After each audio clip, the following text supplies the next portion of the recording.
Hello, everybody. Welcome to episode 39 of Get the Flick Out of Here. Not this week, pal. No, not this week. Spoiler. Although we have by rights there's more ammunition to get the flick out of here than ever, but we're not. I'm your host, Alex Pawlowski. With me, as always, is Kate. Elizabeth, Kate, you picked one last week. I know. I'm never allowed to pick again. Especially after last week and this week. You're never allowed to pick again. This was phenomenal. This was art. No, what I'm saying is I picked this week. You picked last week. Oh, yeah.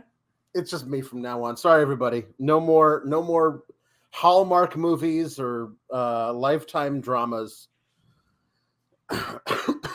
Still getting over the cold, unfortunately. You know what, Alex? I'm not feeling great either. No. And I don't know if these Western medicines are working. No, I know. You know what we need to do? We need to go someplace where God cannot follow. And if we find him there, we will know he is within us. And that place can be reached by car, and that place is China. And that place is not China. That place is the park. And when we're there, we will meet a girl who is dying, who will give us a velociraptor claw, who will turn us into Velociraptor Hulk. You wouldn't like us when we're angry, because when we're angry, we turn into a giant foam rubber suit of a dinosaur. Correct. We are reviewing. But also, that'll all be a dream that actually happened. So. Right. We are reviewing Velocipaster. Yeah, we are. We are reviewing the Velocipaster. This has been suggested to us, I would say, fairly often, actually. And I think we literally owe people an apology for not doing this sooner. Well, yeah. I mean, it is a disgrace. It took us honestly, 39 episodes. It is. This is now a Velocipaster podcast. We're just gonna watch it every week. We're going to invite a new person on who's never seen it and interview them about their experiences watching it. It's gonna be a 9-part retrospective. That's what the show is now. That's what it is. And why wouldn't it be, Kate? Velocipaster is quite possibly the perfect movie. It's 70 minutes long. Right there. So great. So happy for that. Bryan Danielson has wrestled longer matches this year, probably. Yes. You include entrance times and stuff? 100%. Yeah. So there's that. We talk a lot about movies that don't know what they are or what they're trying to be, and that being like their fatal flaw.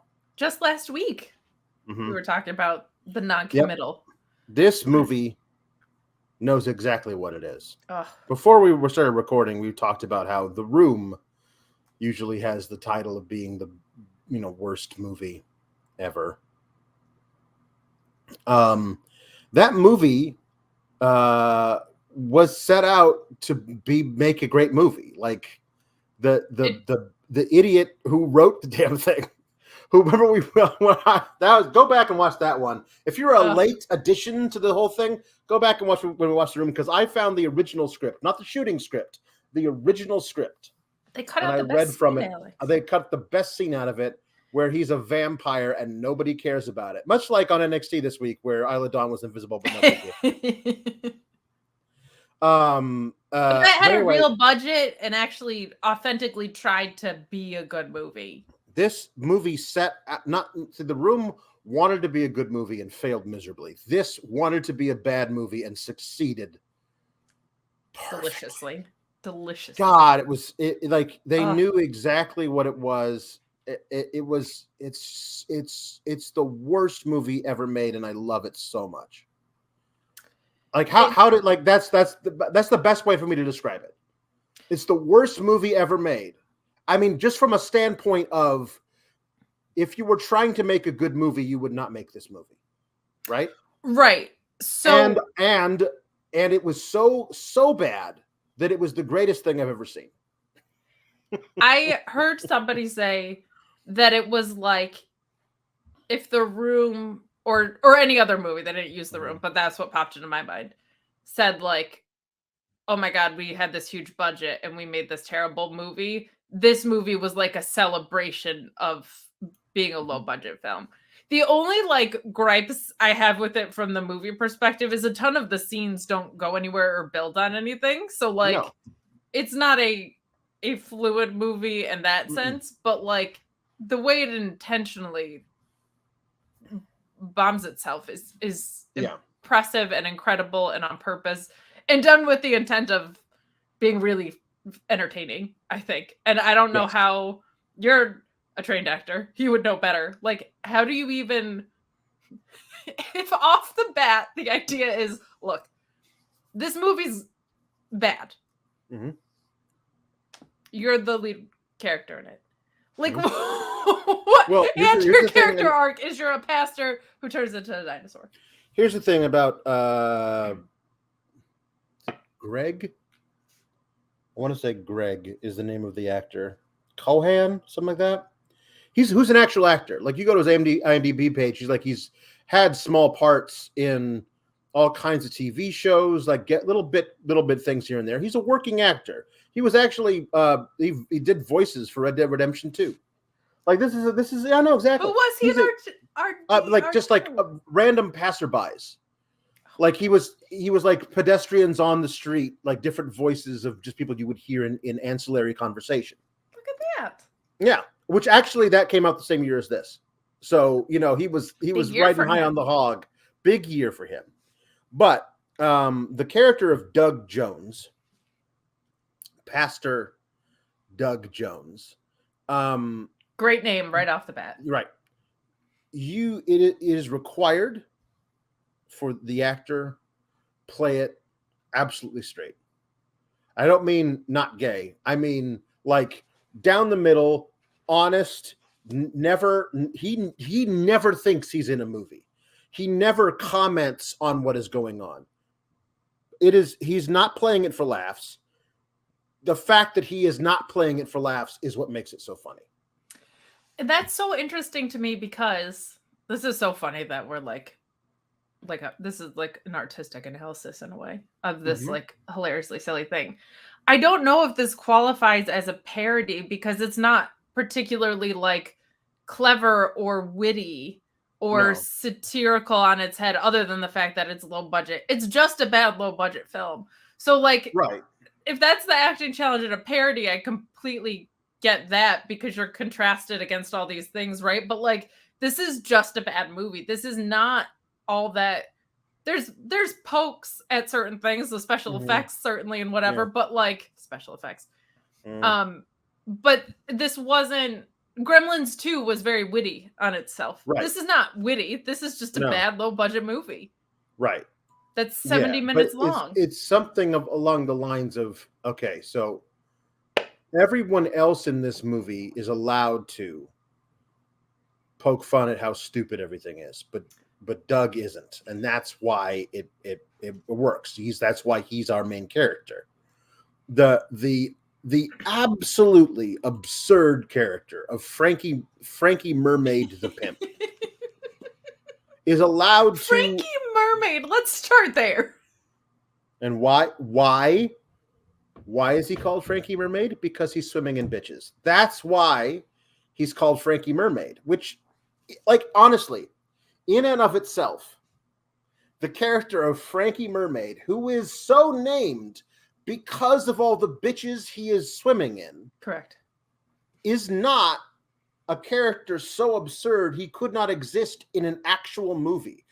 Guy Ritchie, I'm sure, has come up with the idea of a pimp named something like Frankie Mermaid, just got cut out in the script editing process. Like, that's the kind of character you would find as Quentin Tarantino in his early scripts, absolutely. Had a character named Frankie Mermaid, so named for all the bitches he's swimming in, and cut it out. That's the kind of character that this guy is. But when you plunk that kind of character into this movie and have him played by this actor, it it becomes a vessel for something almost magical in its absurdity. Like it's anyway. Let's try to attack this from the beginning. Okay. We see Doug Jones giving a sermon to nobody because they didn't have the budget for extras. We just see him from the pews looking up at him as though he was giving a sermon to someone, but there's nobody there. Not a person. And then he goes out the front door of the church, and he sees his parents across the street waiting by a station wagon. Mom, Dad, I'll be right there. Doug's a young guy. Parents are in their, I don't know, 60s, early 60s maybe. And he walks across the street. He is blown back by the force of an explosion. Cut to the empty spot where the car used to be with the parents standing by it. And there's just a little thing superimposed, some text on the screen that says VFX car on fire in parentheses. I immediately was bought in. This was the first moment where I was like, I am in for the ride. I don't know what the rest of this movie is, but this is it. If this is what we're doing, I'm so on board. And we got the cut back to Doug, who is screaming, who is sobbing, who can't take it. And we cut back to the car shot of the car on fire, and the same VFX car on fire is still there, and back to him, more screaming, more sobbing, back to the car on fire. They kept doing it, and like every time it got funnier, because every time they would cut back to Doug, he was more and more distraught, as you would be if you saw your parents get exploded, die in a horrible car bomb explosion. You would be distraught. So when you say this wasn't a parody, it's not a parody of anything specific. It's a parody of everything. Yeah. I guess that's what's so hard is because it in many ways is a parody, but it's not satirical necessarily, or it's not particularly clever. No.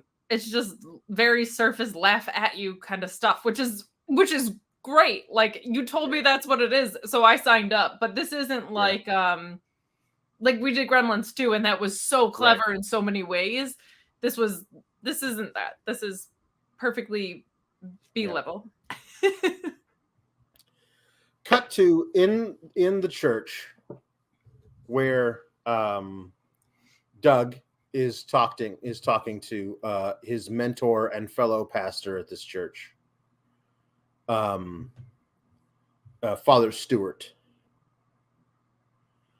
And Father Stewart is, of course, played by the father of the director, writer, and editor of the film. His name is Dr. Daniel E. Steer. Immediately want to go to his practice, whatever he's practicing, I'm in. I feel like, I don't know why, but I feel like it's optometry. I feel like doesn't that feel like he's just like, okay, well, go up to the chair, put your chin right here, you're going to feel a puff of air. That's after normal. We'll get to Father Stewart's we will. Fate but no, later, but that would track. This man is a practicing physician, or at least he went to medical school. The only thing I wouldn't go to him for is like if he was a doctor in cinematography. That's the only thing I wouldn't. Well, I'm going otherwise. His son reached out to him and said, "Dad, I'm making a movie. I want you to play like the third biggest character in it." He said, "Sure." This is a guy. He's tall, gangly, narrow face, mustache, little tiny glasses. And he's talking to, again, they're sitting in a pew looking straight forward, at least Doug is, and Father Stewart's trying to talk to him, trying to comfort him, talking about how, listen, obviously you're very upset. Your parents just died in front of you. It's terrible. However, I wanted to, I think that maybe you should try traveling. maybe this will get your mind off of things. His parents died 5 minutes ago. This is not flash forward 10 days after the funeral. Like his parents are still charred corpses. I mean, they would be if there was VFX in the budget. Right. But they're charred corpses still on the street. And the guy says, you should travel. And he says, where? And the guy says, go where you think God will not follow. If you find him there, he was within you all along. Which honestly, like, is a line from a different movie that people would take seriously, and it would be like, oh, that makes sense. Of like, course. Where God will not follow. But where does he go, Alex? China. He goes to China. But the other thing is that this is the director fancies himself an auteur of some kind. Like he has ideas that I think in a different movie, if a different director tried them, people would think were brilliant. Like the scene switches from them having the scene and actually talking to each other. Like that's still there in the background. And on either side of it is an extreme close-up of each character talking directly into the camera. And they're having the same conversation. Their lips match up with the lips behind them in the background. Like you see two different versions of the scene. And the close-ups are lit very dramatically. Like again, like if Tarantino tried this shit in like Kill Bill Volume 3, people would be like, this is amazing. But this guy just throws it into this, honestly into a nothing scene in this terrible movie on purpose. And it, because of that, it is derided, but it is really fun. Like, yeah, some of the stuff he does is really fun. An important thing with that too, the whole movie, and I think a lot of this benefits from the fact that it was like, what we say, 1 hour 10 long. Oh yeah. He's in control of how bad it is the whole time. Right. Like it is bad intentionally the whole time. There's nothing that sneaks by as unintentionally bad. No. Completely in control of everything that's bad about it. Things like that I think are important to show that, because this guy does have a semblance of what he's doing, but what he chose to do was make a bad movie where he cast his dad. Yes. Awesome.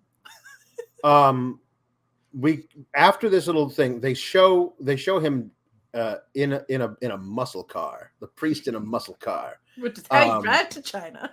Right. Well, this is the thing is that he says, go where God will not follow. And then there's the opening credit sequence of the guy driving. Was that all before the opening credits? Car. It was, wasn't it? Everything. Yeah, the opening credits sequence is over the him driving. And he's driving, and you can tell it's obvious. They don't try to hide it. It's obvious. They put a car and then a green screen behind it, and then like footage of somebody, the outside of a car. The way they used to do driving scenes all the time in real movies.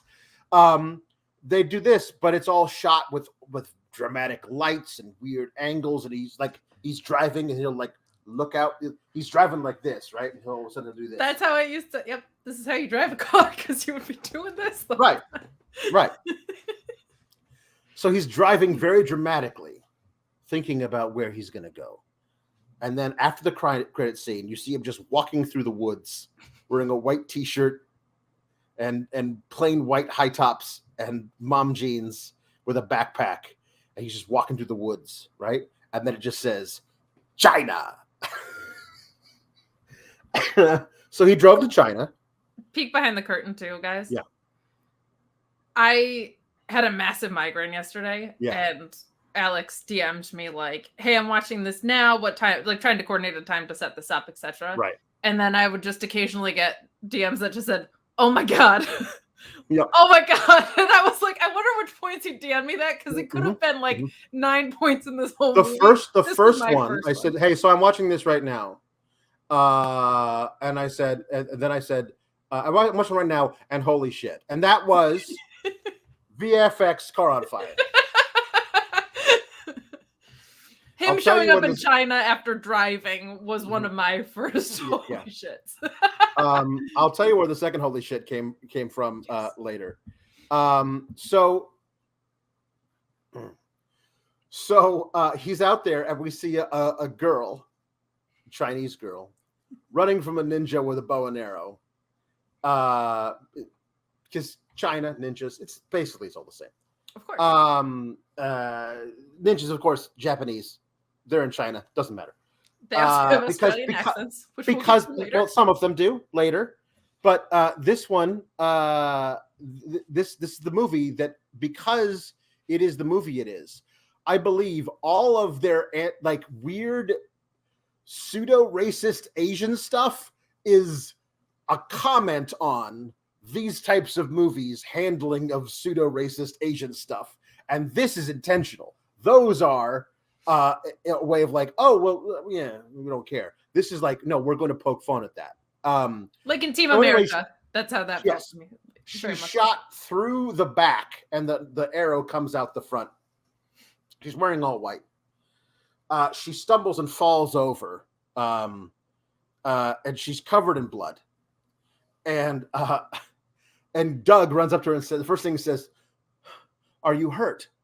And I'm like, this is what I know where we're going now, and I'm loving every minute of it. And she speaks to him in Chinese. Says, "Destroy this." She hands him a giant raptor claw. "Destroy this. You want me to take this?" Perfect. Yes, I'm like, yes, I do. So before she dies, she says some more stuff in Chinese. And then she says, "Dragon warrior." And then she dies, but he's holding the claw, and he looks up, and the ninja sees him, and he draws back the bow, and he stumbles back down a slight incline. And while stumbling, I guess he grips the claw too hard so that it cuts his palm. He looks down and goes, "Ah!" falls over and wakes up in his bed in the rectory of the church. So he drove to China, found a girl in the woods, and took a raptor claw from her, cut his hand, woke back up in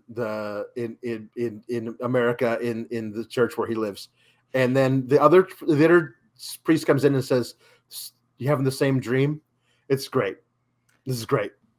An important piece that cracked me up.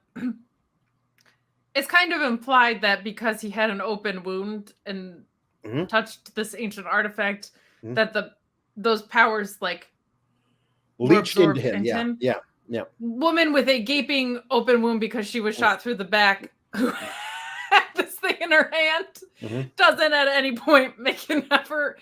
I think that's beautiful. Right. So he Father Stewart comes and brings him some soup or something. It's good to see that you're feeling better, even if you're having the same dream.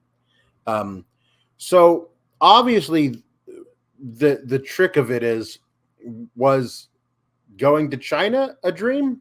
No, because he actually did. And he fell down after he got sliced with the thing. How did he get back? Not like, you can't do that with this movie. Like, but the idea of him correct, you can't. Yeah, like, hey, like Father Stewart being like, there's a deleted scene somewhere where Father Stewart says, "Hey, how was China? You were gone for almost a day." You know, like there's, like something like that.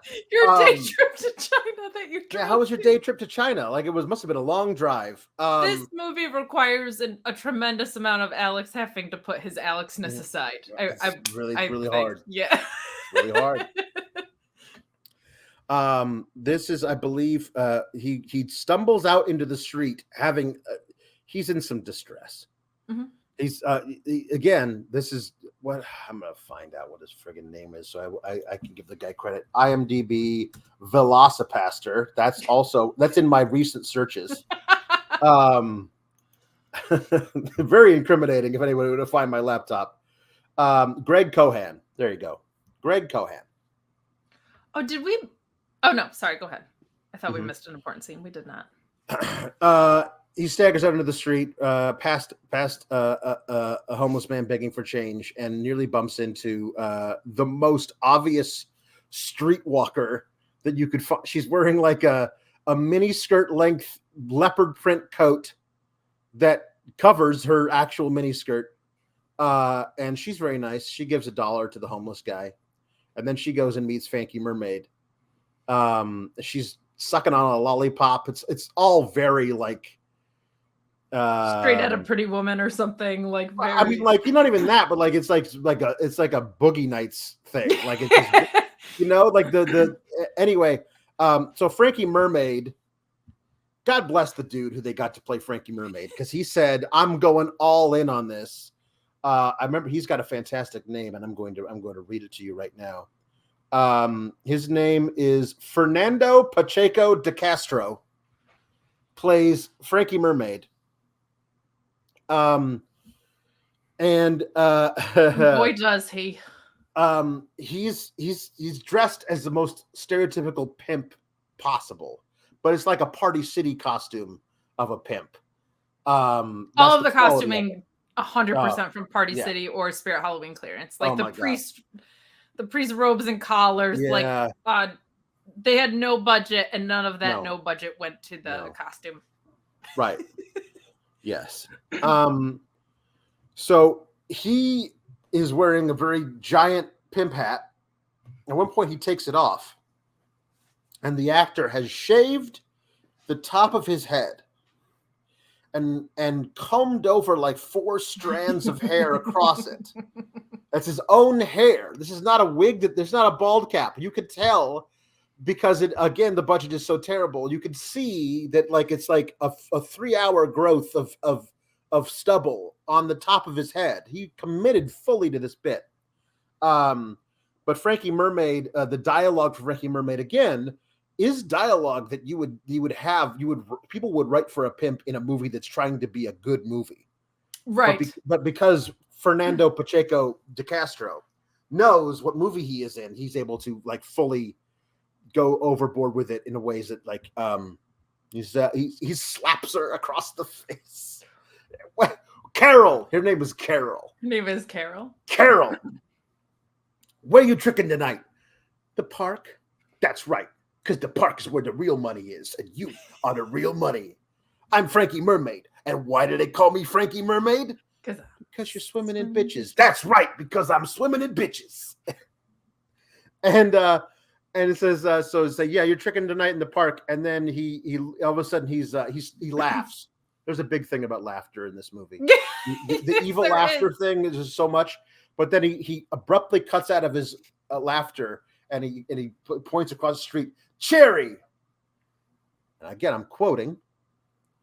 He says, if you stuffed dicks in your mouth as much as you're doing with that sandwich, I'd be a millionaire by now, is what he says to Cherry across the street. God bless the actor behind Frankie Mermaid. Yep. And also Alyssa Kempinski is the name of the one who plays Carol. Now, we see later it's at night, and Doug is staggering through the forest, still in the same distress, hours later. Go to a hospital, dude. And he looks up and goes, right? And then we see a close-up of Carol as a mugger comes up behind her. And the mugger says, give me your money or your life. He says, I don't have any money. They don't let me hold the money. Then take me to who's got the money. Excuse me. And she says, he'll kill you. And he says, that makes 2 of us. which doesn't make any sense. I think the movie knows it doesn't make sense because he'll kill you. That makes two of us. Means I will also kill myself. Yeah. It doesn't make a lot of sense, but he is attacked by an unseen, largely unseen, giant figure who mauls him terribly about the lower torso while he's firing shots at it. And eventually the thing runs away and he gets up, having had most of his entrails eaten. He's just walking around as Carol is there, trying to fumbly light a cigarette, watching all of this. And then he turns and looks and sees the thing. We don't see it. But he fires a shot from his semi-automatic Glock-style pistol. Fires a shot, then manually clocks the slide to fire another shot, which is not how those weapons work. But again, I believe this movie knows that that's not how those weapons work. And eventually he is eaten. And how we know he is eaten and killed is that we see Carol having fallen down and sat there on the ground, and a mannequin's head rolls past her. And that was when I wrote "Holy shit" second time.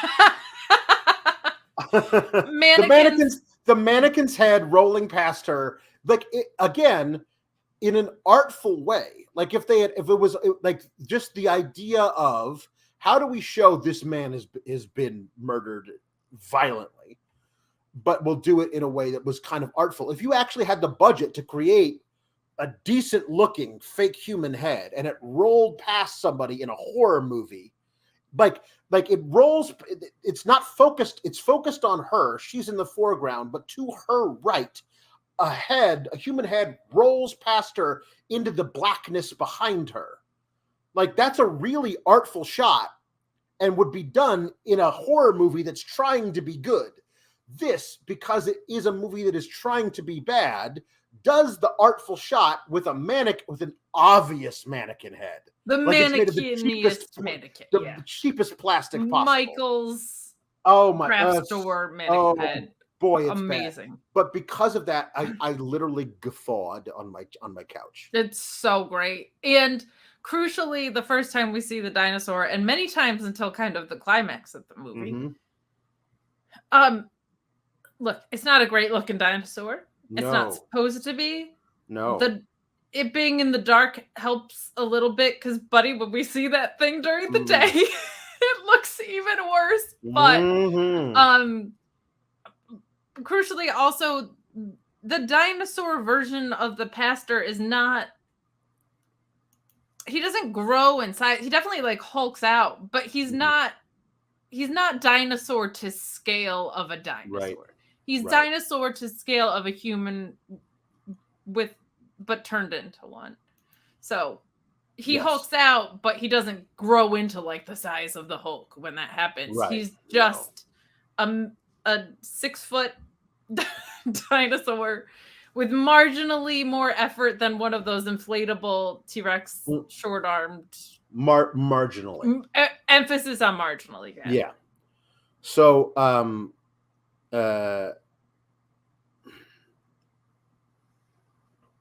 Greg wakes up in a strange bed in a strange room, and in walks Carol in a sumptuous negligee nightgown. And I immediately said, "This is a pretty nice apartment for a street walking hooker." Frankie Mermaid takes care of his girls, I guess. But apparently she's not actually. We find out later that she is pre-med law, which is very tough to do. She's hooking to put herself through college because that's what you do.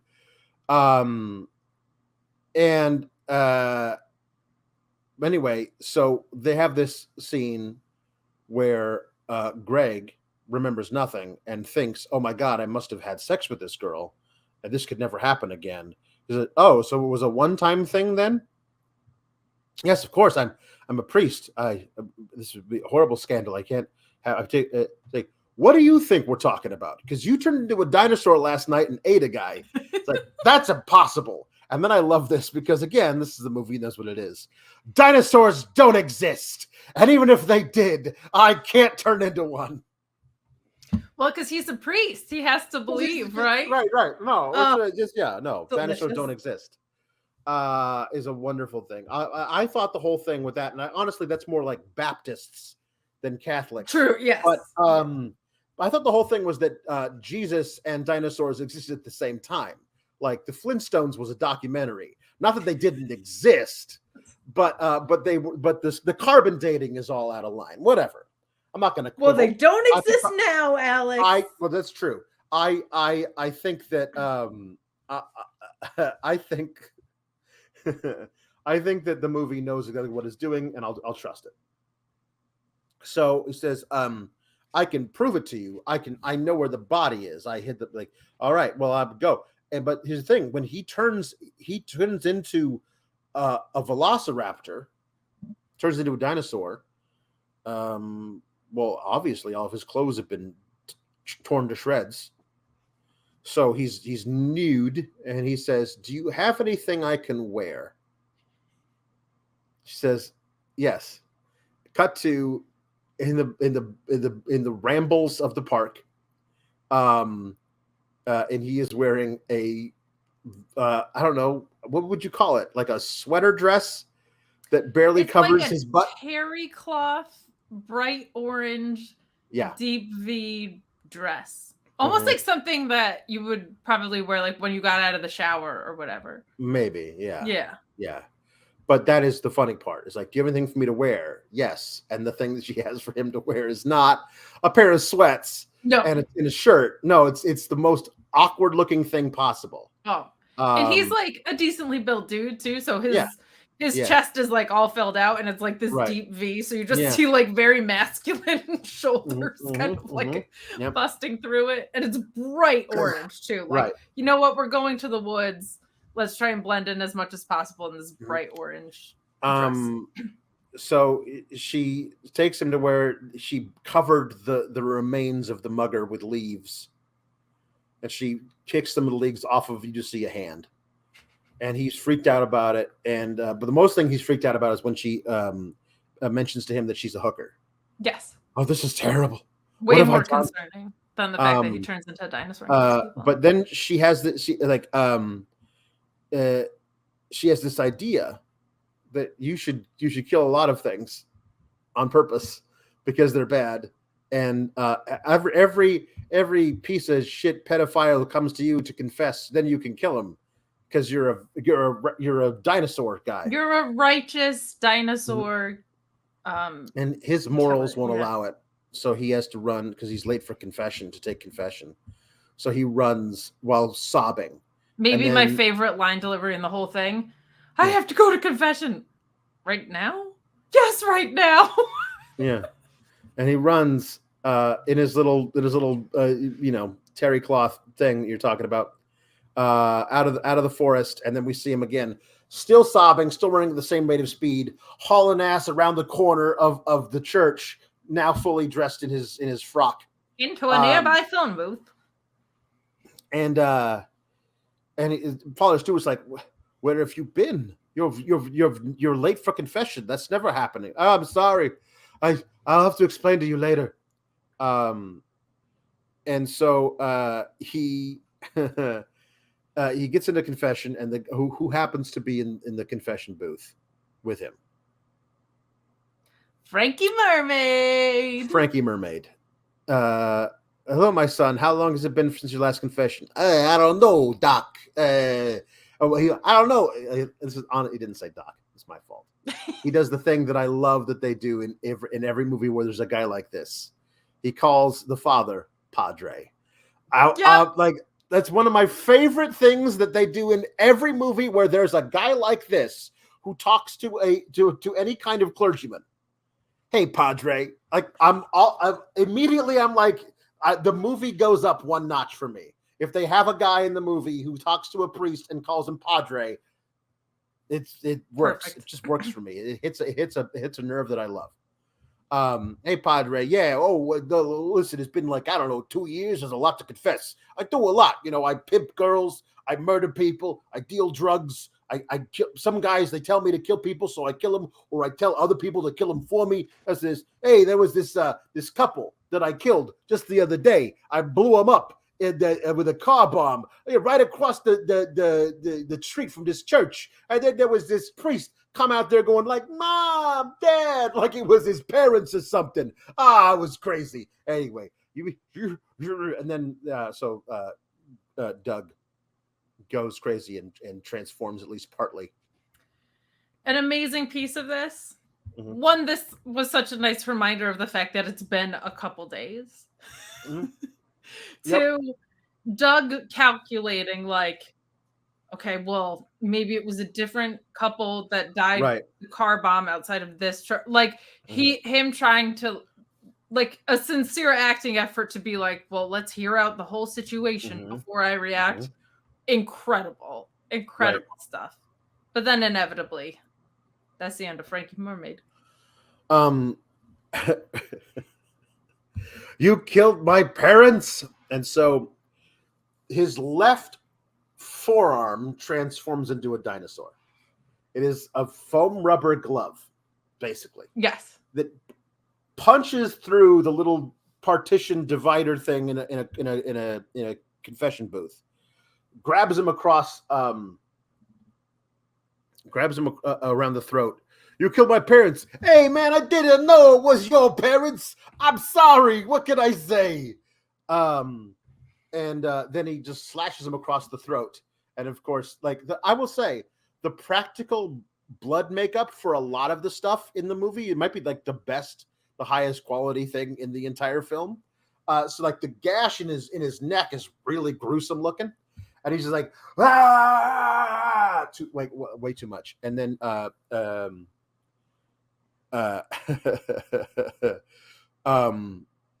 Doug runs back to Carol's apartment, leaving the bleeding corpse of a pimp in the confessional where he was just in. Nobody thinks to bring it up to him ever again for the rest of the movie. Not Father Stewart, not the cops, nope. Nothing.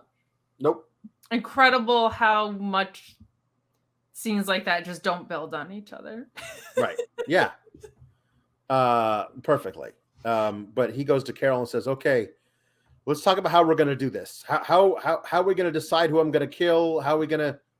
What are we going to do? How's this going to work? And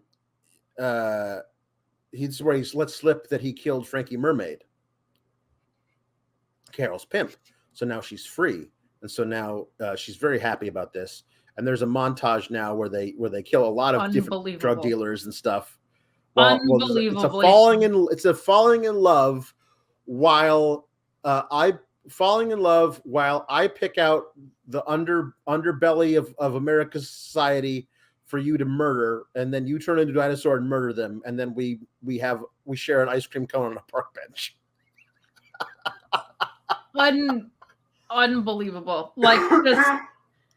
So I also love that they come up with their one rule, which is only hurt bad people. But they're like, we need rules. And he's like, yeah, like commandments. And then, of course, the first commandment is thou shalt not kill. Right. So that just made me laugh. And then this montage was so, as I was watching this, I was like, they watched Team America with the ninja stuff. And this is the classic Trey Parker, Matt Stone. Even Rocky had a montage.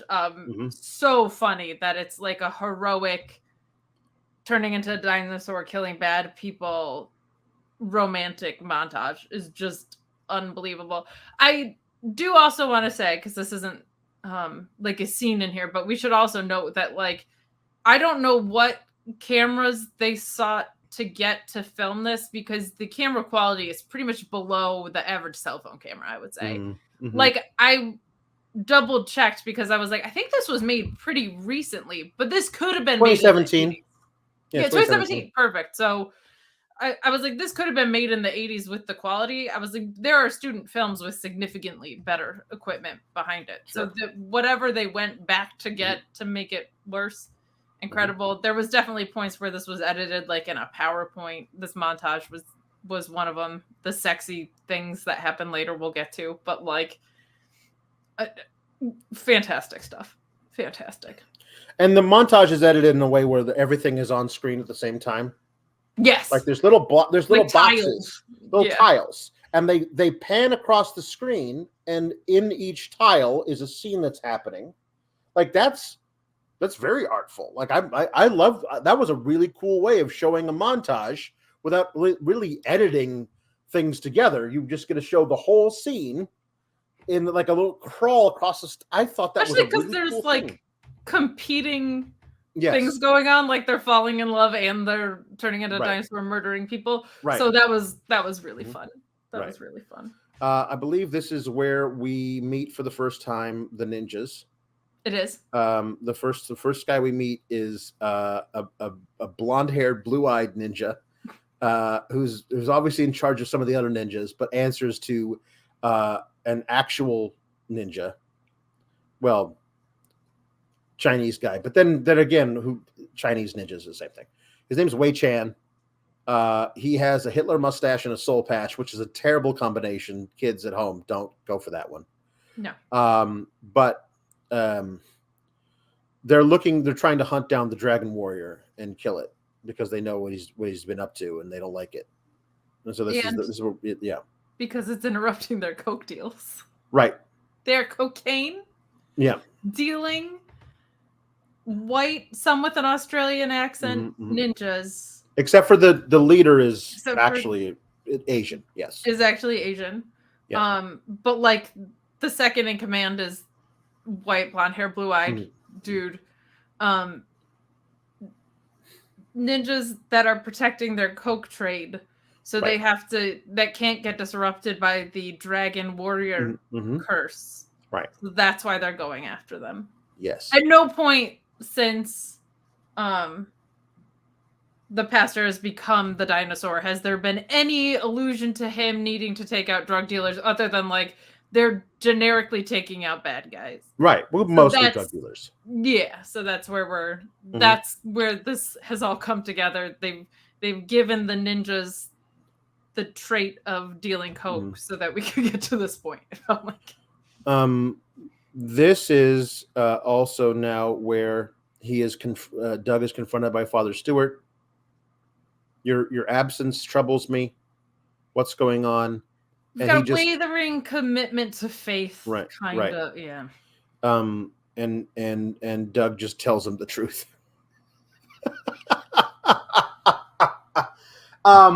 They don't show the actual moment of confession. But they cut back to, and Father's like, this is impossible.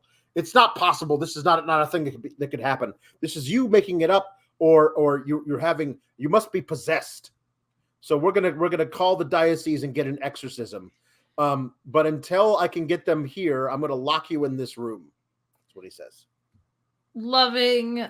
He was like, you were late to confession. Again, no mention of the murder that happened during the confession. No. And they kind of set it up as like I don't want to call it a swerve because it's not that hard of a turn, but like Father Stewart sees him with a prostitute, a hooker. Right. So he thinks that she's like, he says there's a lot of people like you. What about your church? Yeah, you're breaking your vow of celibacy, and he's like, actually, what's happening is I'm turning into a dinosaur. No, I'm not having sex with a hooker, and no, I'm not having sex with little boys. I am a dinosaur. And so they take Father Stewart takes him in handcuffs to like a basement voodoo shop run by a guy named Altair, who he hasn't seen in a long time, but who he used to be a man of the cloth, but now he does weird, seances and stuff in his basement. and this is not like a church-approved exorcism. We're getting because the diocese are taking too long.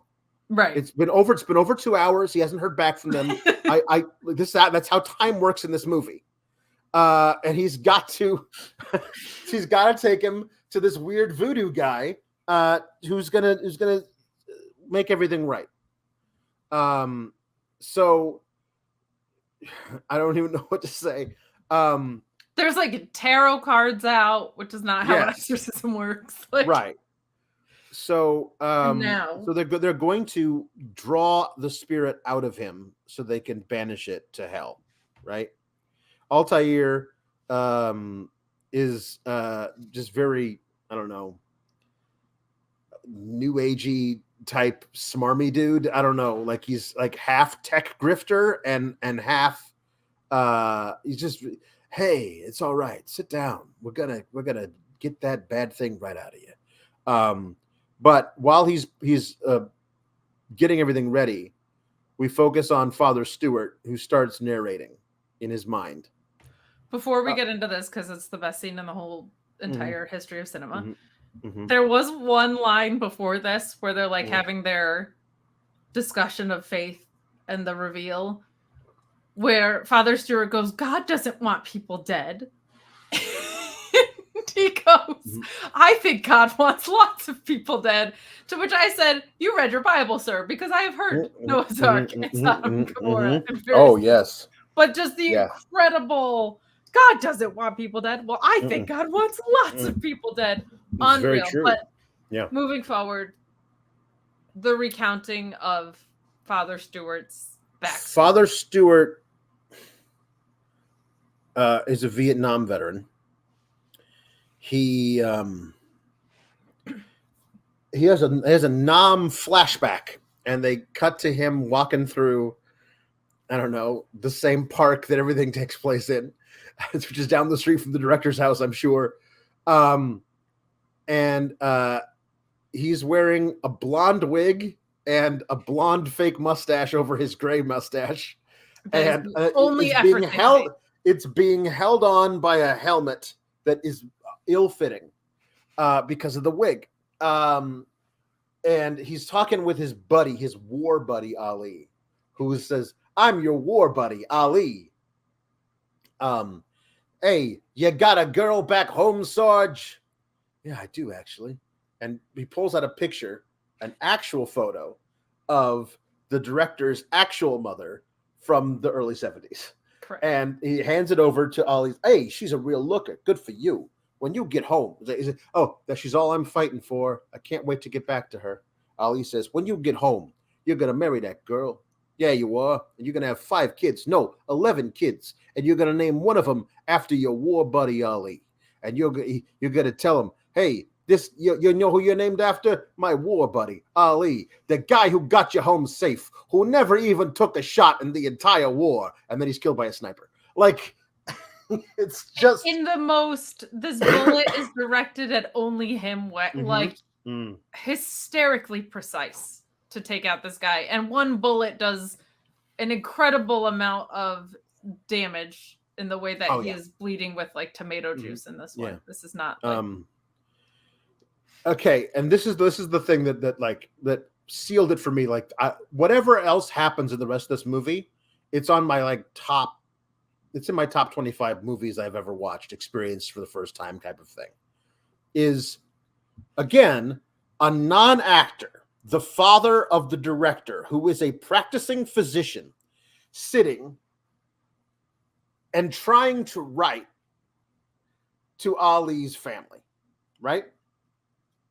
The letter, that tells them that their son was killed. Their loved one died, yep. And it says, and it focuses on what he's written. And very close up, and it says, Dear Ali's mom and dad, I regret to have to inform you that ... Like he actually wrote ...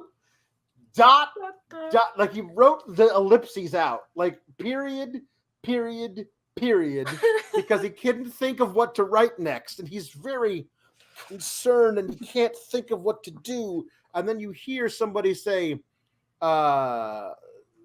whatever his name was, because his name wasn't Stewart is his last name. I don't know what his first name is, but she yells it out to him, and it's Adeline. It's the girl from the picture, and she's way over there. This is again the director's mother. Hey, I'm here, and he stands up, but he's so happy to see her. And she runs across the thing. He doesn't go anywhere. He just stands up, but she runs all the way over to him and steps on a landmine directly in front of him, which only hurts her. And when I say hurt, I mean it turns her into a giant tub of goo that flies all her. Yes, liquefies her on the spot directly into his face, right? And he's just standing there catatonic as the other soldiers go, hey.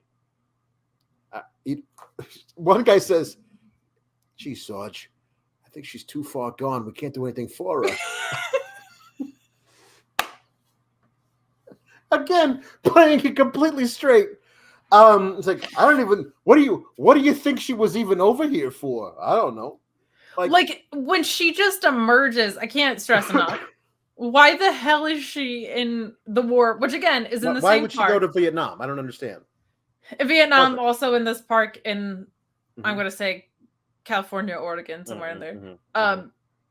And the way she just appears like so ethereal as she's like coming down this very not steep hill towards him, hits the landmine, doesn't affect anybody but her. She liquefies. And then they say that of like, she looks too far gone. As if there's anything to assess is unbelievable. Cut to there's a close-up of him just dripping with his wife's blood. Covered in it. You covered it. And then cut to back in the States, just him walking down a back alley, same terrible wig, same fake mustache. When I got back to the States, I tried my hand at the clergy again. Like it goes away, like because it cuts to a movie that's about Father Stewart, and then it cuts back to the movie that he was originally in, which is not about him at all.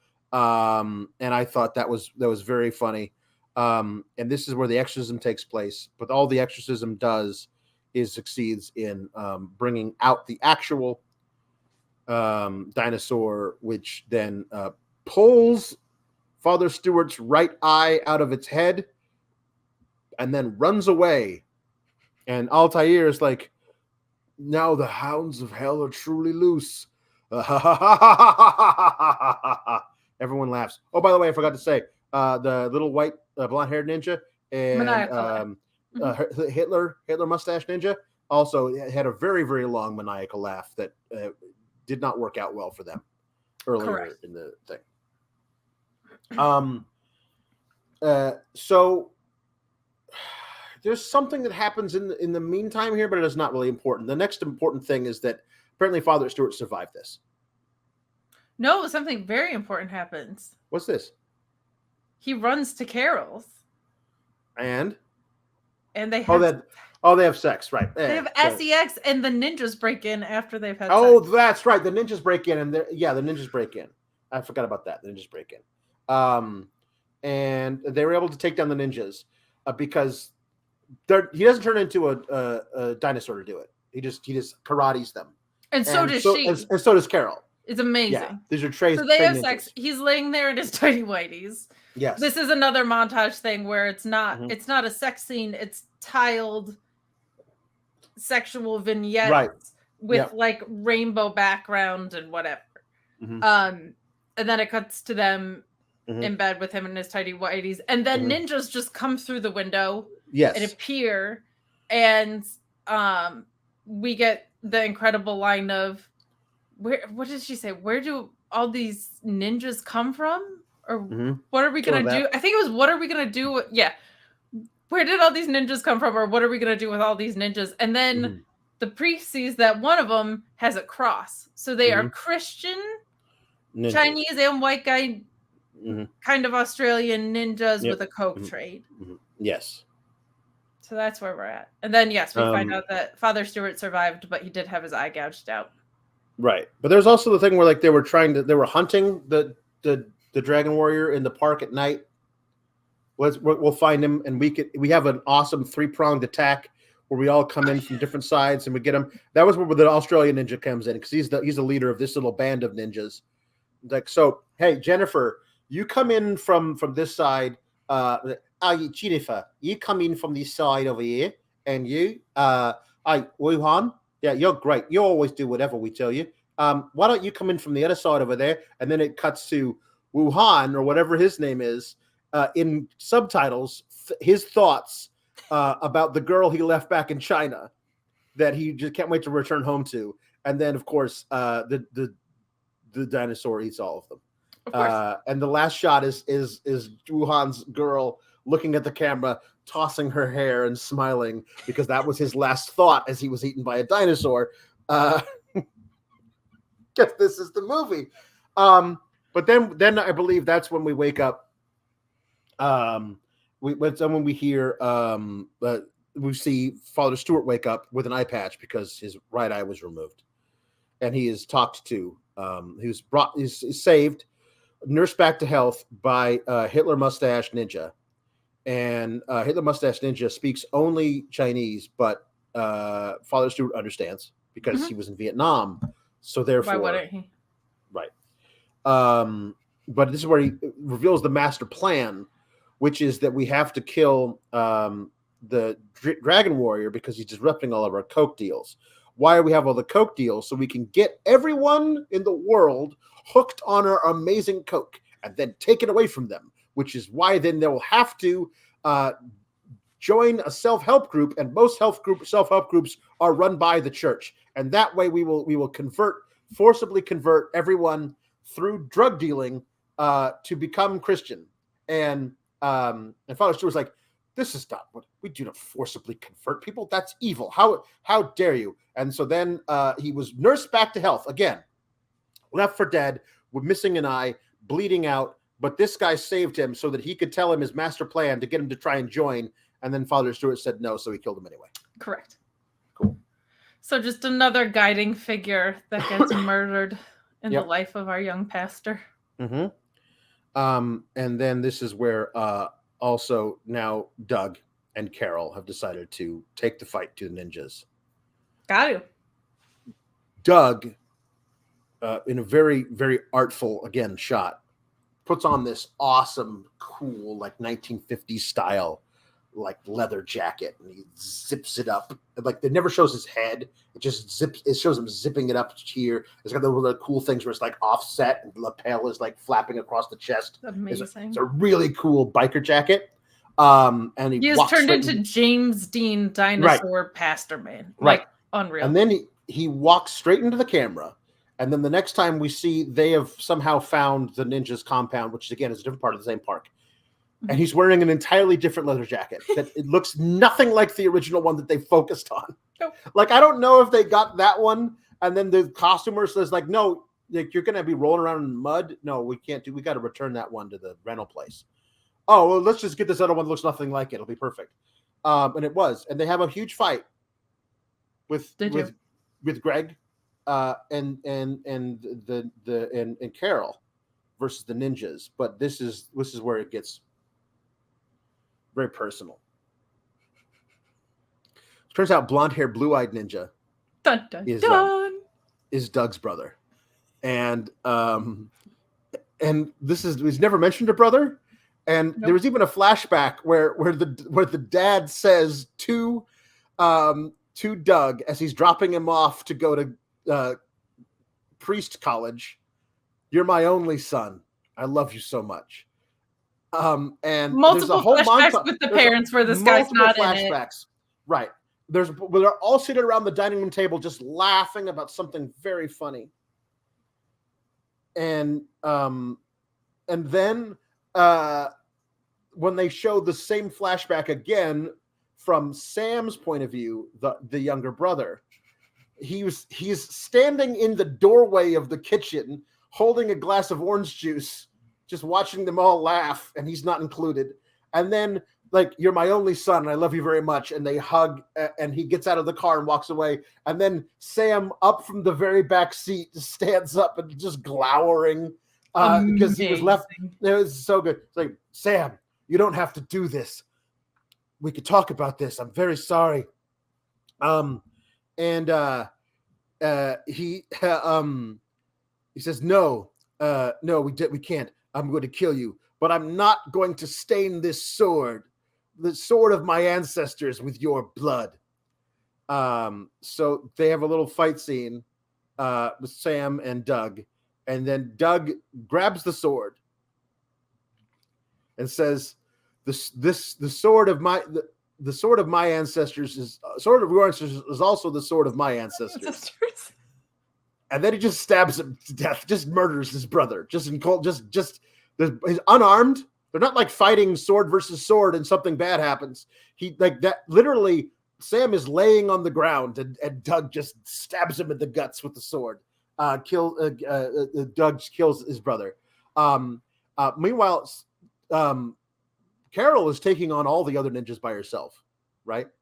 Until one of them yells for a tall ninja to come out of the tent, and he does, and he's got a sword, and he takes the sword out of the scabbard, and Carol's just standing there, and he slashes her across the chest, and she doesn't try to protect herself.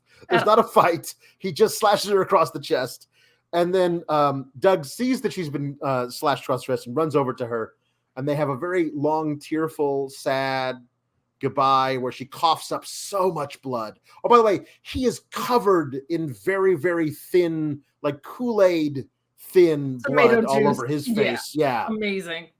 And then she's coughing up real thick, like viscous, like dark, fake blood. She's coughing up right into his face. It's all right. You have to fight. You have to get them.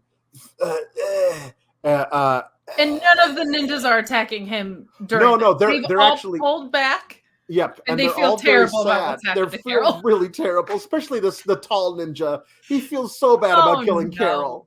They've got their arms like arm in arm, like around each other. Around each other to like watch, like, that's oh my so gosh, sweet. I was cracking up like, about how gave and then room for this moment to happen. I was in stitches at that.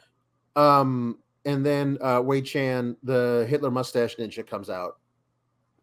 And he stops by Sam, who Sam says he's sorry for not being able to kill him, but now you have to kill him for me. And then he takes out his bow and arrow and shoots Greg in the thigh. And he goes over and like tells him the whole thing, like, your dragon warriors have been stopping our cocaine trade for centuries. Their bones are still being discovered today. You're the last one, he says, again, all in Chinese with subtitles. And then finally, he says in English, very thick accent, he says, well, VelociPastor, do you have any last words? Because this is the VelociPastor, the only time it's ever been said is by this guy. And so he says, I only have 6. Oh, the arrow is caked in anti-venom that makes them impossible for them to turn into a dinosaur. Oh, I forgot about this. After Carol, I don't know how I forgot about this. After Carol dies, he loses it and turns fully into the dinosaur.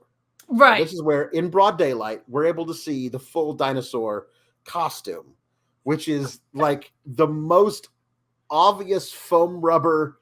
Like, it's the worst looking thing ever. Like, honestly, one of those inflatable Halloween costumes would have looked better. Has more detail, 100%. And this was when I realized how not tall it was either. Yes. Like, especially because it's kind of like a hunchbacky kind of thing. I was like, he just looks like a dude in a costume running around. The thing of it is the way that the thing is constructed is that the person inside it stands in it, right? And then there's like the head of the dinosaur is like right about here and in front of you. So you're looking out through a giant hunchback. This dinosaur has scoliosis, and is just this horrible hunch thing in the back, and that's where your eyes can look out. And then there's a big floppy head in the front that flops around. It's really less of a Velocipaster than a T-Rex pastor with scoliosis. So he is able to fight off all of the ninjas by himself by swinging his tail around, and the ninjas do a really great job of trying to sell for this big stiff. It's true, but it's not There's Shawn really, Michaelson it's not out believable. there. It's not believable at all. So anyway, that's when he is shot in the leg by the arrow, but with has anti-venom, which then reverses the transformation process. So then he says, Velocipaster, do you have any last words? He says, just 6. I think my hand is immune. And then he reaches up and he's got the glove on, right? Obvious rubber glove. And he grabs a hold of him by the throat. And then his other hand, who we have already seen since the anti-venom hit, we've already seen it, like it's been perched on his other leg, and we can see it. It was a human hand, but now it's a dinosaur hand again. So then he reaches up and he grabs him by the throat, and he pulls the head out of the body, and it is obviously again mannequin head. And there's blood spurting everywhere from the neck hole all over him, right? And he's just screaming, holding it really high. And then for some reason, he brings it down. And it's really hard to do this because there's no dexterity with those dinosaur gloves. But he's able to turn it around and show the hard cam the face of the mannequin head, which has been glued on, big bushy eyebrows, and a little Hitler mustache and a little soul patch drawn on with Sharpie. And he's just screaming, holding it up. And he goes, "Oh, Carol."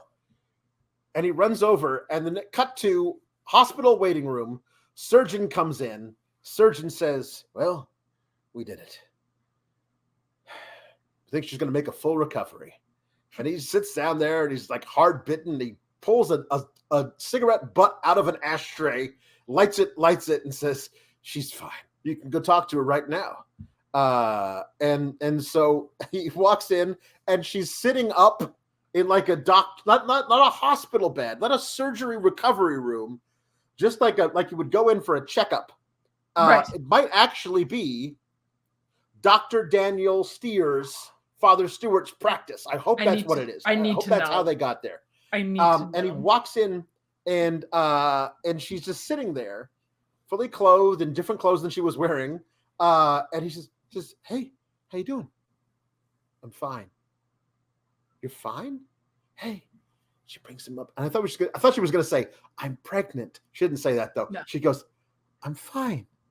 And then flashing giant on the screen, "She's fine," it says. And then they decide they're gonna go all over the world to take out the evil cult of Christian cocaine dealing ninjas, which still exist, and there's $1 billion bounty on his head, they say. Well, yeah, you can't really go back to the priesthood with $1 billion bounty on your head and your body count being that high, and you're in a relationship with a hooker now.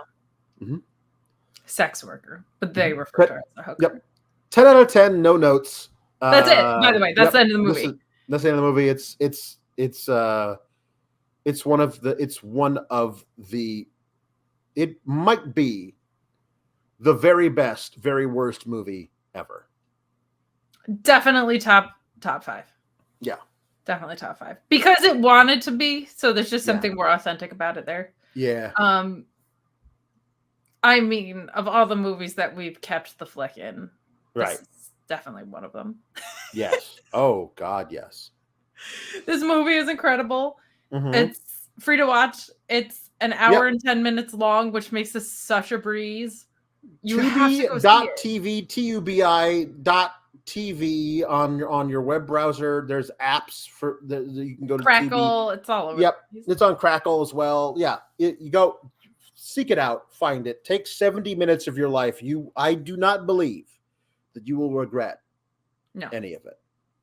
And I personally apologize for it taking us this long to review this movie. Yeah, I know. Honestly, like I was like, because I mean, like, there's some stuff that that thinks it's doing something good when it's really not, and like, hey, we're gonna make this movie. It's gonna be a good movie, and they're like, nah, you're not. This movie does something different. This movie says we're going to make a terrible movie, and they made a great one. It's impossible to say what this is. You have to watch it. I love when we get silly stuff like this.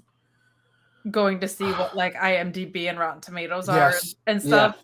This one was, out of all of them, the most all over the place. There was one that was like a 4.8 out of 5, and then there was one that was like a 5 point whatever. Yep. Because it had a bunch of 1s and a bunch of 10s. Unlike the J-Lo movie we watched last week, where we were like, it would be between a 4 and a 6. Yeah. Anything else would be egregious. This is the opposite of that. This is either a 1 or a 10. Yeah. For me, it's a 10.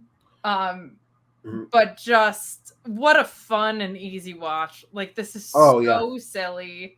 Again, as long as you know what you're signing up for, like there are 6,500 reviews, like star ratings on IMDb. It is a perfect 5 out of 10. Beautiful. 6,500 people reviewed it. 3,250 of them gave it a 1. 3,250 of them gave it a 10. I'm lying, but that's basically what I think. Be. Yeah. Half of the people watching it were like, "This is the greatest thing ever." Half of the people watching it were like, "This is terrible." The people who said it was terrible are wrong. It's called VelociPastor. I bet it's a bunch of people who are super religious and we're like, "This isn't." Oh, that might be it. It's actually got a 61% on Rotten Tomatoes, which is only 2% less than Ant-Man versus Quantumanium or whatever. So, like, I mean, if you can only see one movie this weekend, this is the one to watch. Not Quantumania. I mean, watch this one instead, because this one's free. It is. And better. And a delight. So, are we getting the flick out of here? No, keeping the flick in. Next week, we'll pick something else, and I'm sure then we will decide whether or not we are going to get the flick out of here. Bye, everybody. Have a good weekend. May the Velocipaster be with you. Oh, I forgot to say, he uses the Force to pull the sword out of the ground so he could kill his brother with it. He just uses the Force. Yes, of course. Just straight. May the Force be with a foam rubber dinosaur. 100%. RESPECT. Click the subscribe button and find out what it means to me. Nah, that doesn't have a ring to it. But if you like videos about real news stories that are funny, stupid, or weird, subscribe now.